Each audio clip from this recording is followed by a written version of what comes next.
Hello Cinec lovers, and welcome back to another video of my February series where we discuss love and movies in honor of Valentine's Day, which already happened, and the month of February. I get that movies can get very sappy and cheesy when it comes to love because we keep seeing the same things over and over again, but I also feel like there's a lot of good movies out there that have become these sort of unconventional rom-coms or love dramas, and I think those are the ones that are very special, and those are the ones that I'm going to suggest for you today in case you're just one of those people who thinks you've had enough with the rom-coms of the 80s and the 90s and you just need something a little bit more different. But all these movies still talk about love, and in my opinion, in a more realistic, interesting way, I think. I'm gonna be including some movies that I've already mentioned in this series, so I'm gonna try not to dive too deep in them and just kind of mention them passing by. So here's my list for you of my favorite unconventional rom-coms or romantic dramas. I'm gonna start you off with a 70s movie that doesn't get more unconventional than what it is, and that is Harold and Maude. We're talking about a romance between a 15-year-old boy who is suicidal and a 75 or 80-year-old woman. It can be kind of icky and also combined with the 70s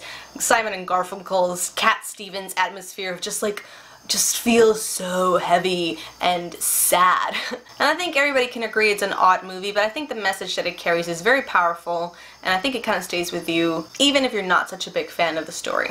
The second movie that I'm suggesting, I'm mentioning it in passing because I've mentioned it so many times in this series already, is Lost in Translation. If you haven't seen it, please give it a shot. I think it's a very subtle romantic movie, and for some people subtle means boring, but nonetheless I think it just targets a fantastic way of looking at love in an environment that's not your own, in the middle of a country and a culture and a language that is not your own, how you end up finding the things that matter and that are just sort of essential in life. My third one is from Woody Allen, and I think Woody Allen can be an acquired taste. A lot of people don't like him, but I think it's because his style has become sort of overrated in time, but he used to be a very fresh act and had very fresh ideas back in his day. Anyway, the movie is Annie Hall, and it starts, of course, Woody Allen with Diane Keaton. And it's a story of just two people falling in love, really, and what it means in a sort of daily basis perspective. You know, what happens when you fall in love, what is your inner dialogue and the things that you say, and, you know, how those two contrast. And it kind of shows you the irrelevant drama that we create around our relationships and how, in the end, it can just be so messy and so horrible and ridiculous. We just become ridiculous people when we're in love. But for some reason, we keep trying and we keep trying to do it again. And I kind of like that aspect and that kind of storyline that Woody Allen created in these very neurotic New York characters.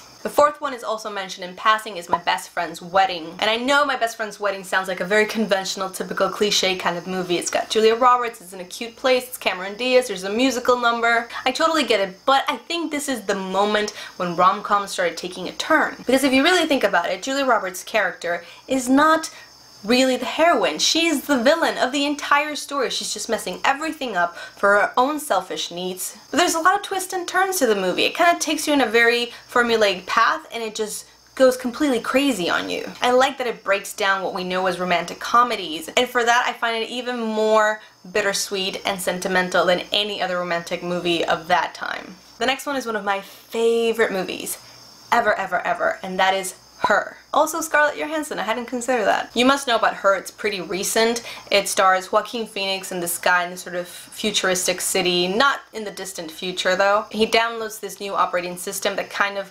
grows with you and learns as it goes. And her name is Samantha, and she keeps him company, he talks to her all the time, and they kind of fall in love with each other. At first glance, the movie sounds ridiculous, that's what I thought in the beginning, but it's so deep and it's so emotional, and again, I think this is like a common thing of the movies that I like. It just strips down all of the drama and all the stupidity and all the rules about being in love and just shows you two souls connecting and what it really means to fall in love with the essence and the soul of a person and not just with who they are in life and what they do, you know, not getting caught up in all of those things. My next one is Moonrise Kingdom. I mentioned it in my Netflix recommendations. It's quirky, it's sweet, it's funny, it's about children falling in love and running away from adults and adults trying to find them and being responsible. It's a Wes Anderson movie, absolutely gorgeous, dialogue is very, very funny. Give it a shot if you can. I don't think you will regret it. My next choice is a movie from the early 2000s, and that is Kissing Jessica Stein. Jessica Stein is having a lot of trouble finding the right guy for her. She's kind of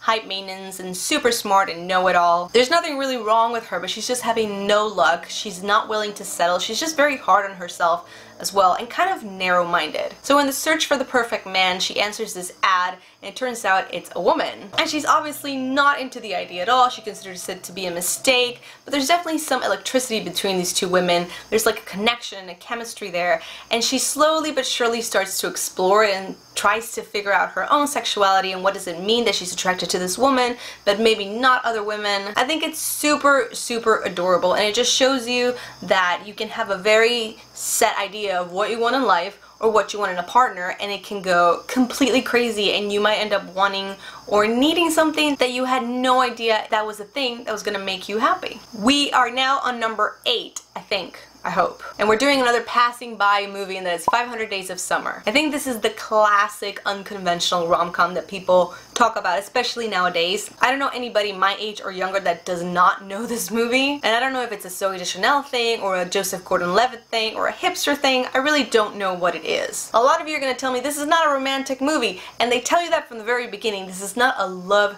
story, but I think it's very romantic, and I think it's very accurate in the portrayal of young people today and how we perceive love.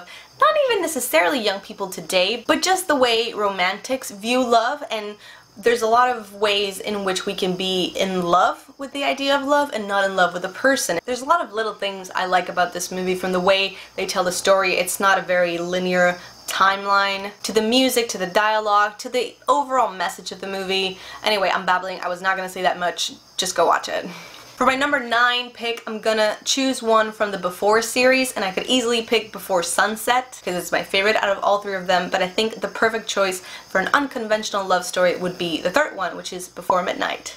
I don't want to tell you much about it because I think you should watch this series without knowing anything. Just dive into the magic and see where it takes you. But the reason I find the 3rd one to be the most unconventional one of all of them, it's because it's testing a love that has been around for quite a long time. So this is like a long time after, you know, that final kiss in a movie and we belong together, like all the amazing fantasies and infatuation has gone, and how do people deal with being in love, all the flaws that you have between the two of you, and do you choose to stay in love? Do you choose to part ways? It brings a lot of questions that I think are very realistic and relevant, and a lot of people don't talk about after you've been in a very long-term relationship. So in that sense, I think it's wonderful to see the vulnerability and the flaws that come with the people that you love. My number 10 is another one of my favorites, and that is The Eternal Sunshine of the Spotless Mind. I won't say anything about it because I will not shut up if I start. I've mentioned it before. One of my favorite movies, not only romantic, but overall, like top 5 possibly. In my opinion, it's a masterpiece. If you haven't seen it, go watch it. If you have seen it, watch it again.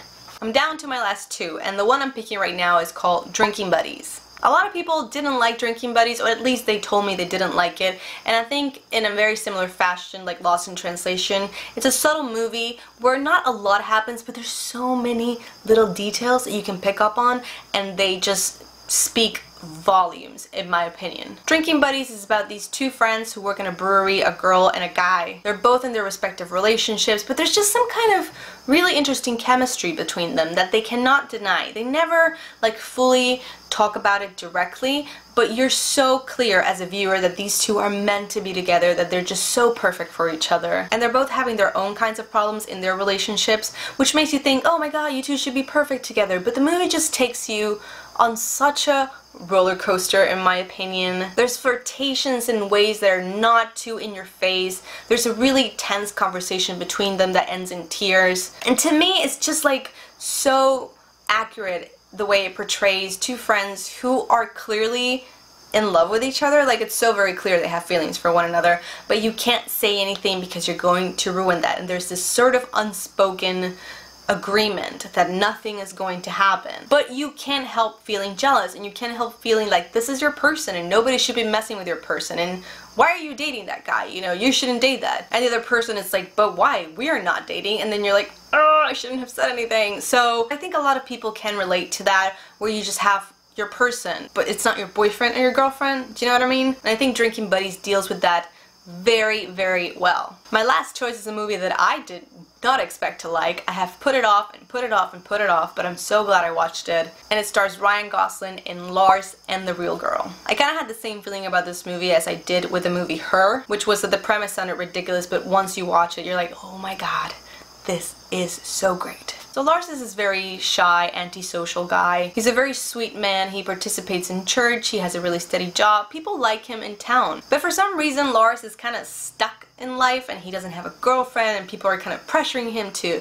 you know, be more social and go out and go on dates. And he's just like, it's not who he is. So in the middle of all this pressure and some trauma that it's later kind of explained, Lars tells people that he's brought a girl over and that she is his girlfriend, but it's basically a life-size sex doll. And his immediate family, which is his brother and the wife, are just completely shocked at this. And Lars is acting as if she is completely real. He speaks for her, he talks to her in front of everybody. It's weird because the movie is so out there, but you immediately sympathize with Lars and you understand what he's going through. And for me, I don't know if it's because I felt connected to him in some way for certain reasons, but I totally understood him from the very beginning. So the solution the psychiatrist has for this is that everybody in town needs to pretend that Lars's doll, Bianca, is actually real, because to him, she is real, and so you have to treat it that way because it's a coping mechanism he has in this moment that he needs to address, and everybody has to kind of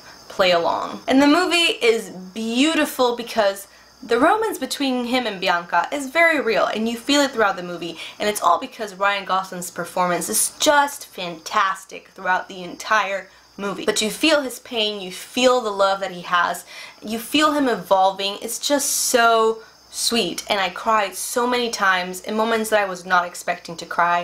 It just felt very personal and very dear to me for some reason, and I think it's a movie that you're expecting it's gonna make fun of something, but it's not. It's just a very, very complex portrayal of mental health problems and love and the people around you that love you and how they want to help you. It's sweet, it's funny, it's sad at times. I cannot recommend this movie enough, but seriously, definitely watch it. It's on Prime. Highly recommended. So guys, that is my very long and exhausting list of unconventional rom-coms and love dramas. There's a big list. There's lots of options we have out there. It's not just the Katherine Heigl movies and all of that terrible stuff. Let me know if there are any movies that are sort of unconventional but romantic that I haven't mentioned. I would love your suggestions. Leave them in the comments section down below. You can also leave them for me on my letterbox. It's CineClub. I have a few lists over there, so you can either send them in the comments over there or let me know which ones and I will add them to my list. If you are new to my channel, welcome. Don't forget to hit the subscribe button and also go check out all of my videos of my love and film series I've done in February. I'll leave the link down below of the entire playlist so you can watch them and let me know what you think. But in the meantime, I'm gonna go to sleep because it's like 11 o'clock on a Thursday. But I hope you watch one of these movies, let me know what you think of them, and I will see you on our next video.